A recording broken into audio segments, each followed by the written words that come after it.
চলো আজকে সকাল তোমাদের সাথে একটা দারুণ রেসিপি শেয়ার করি। খুব তাড়াতাড়ি, খুব ঝটপট। সবচেয়ে প্রথমে কড়াইয়ে নিয়ে নিলাম সাদা তেল। তারপর একটু গরম হতে দিলাম। আবার যেহেতু সাদা তেল শেষ, সেই জন্য আমি পুরো ঢেলেই নিচ্ছি। এই তো সামান্যটুকু আছে। তারপরে ম্যাগি যেটা রয়েছে সেটা কিন্তু এটার মধ্যে ঢেলে দিলাম। এবার এই ম্যাগিটাকে সুন্দর করে একদম লো ফ্লেমে সুন্দর করে পাকাবো। এই কাঁচা না থাকলেই হলো, একটু করে ভাজবো আর কি, জল দেবো না, অল্প অল্প করে ভাজছি। দেখতেই পাচ্ছ একদম হালকা হালকা করে ব্রাউন কালার চলে এসে গ্যাসের ফ্লেমটাকে একেবারে লো করে দেবো।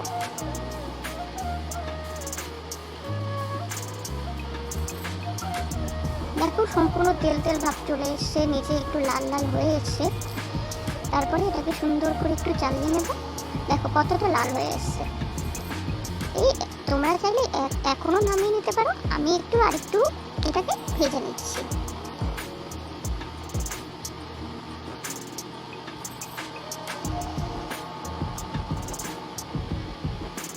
এই সামান্যটুকু এরকম লাল হলেই তোমরা এই মুহূর্তে নামিয়ে নিতে পারো, আর আরেকটু ব্রাউন করেও ভেজে নিতে পারো, যেমন তোমাদের টেস্টে ভালো লাগবে।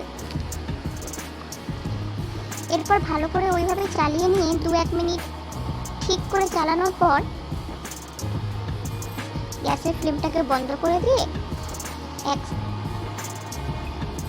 তারপর পেঁয়াজ,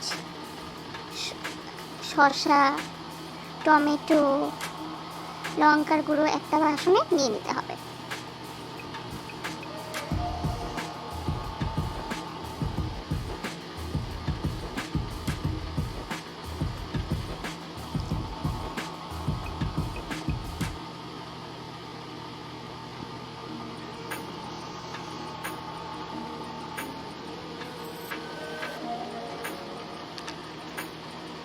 এরপর এর মধ্যে আমি ম্যাগি মশলাটা খুব ভালো করে দিয়ে দিলাম। যতগুলো ম্যাগি মশলা ছিল সব ম্যাগি মশলাগুলো দিয়ে দিলাম। আমি 4 প্যাকেট ম্যাগি দিয়েছিলাম, সেই জন্য 4টা প্যাকেট ঢেলে নিচ্ছি।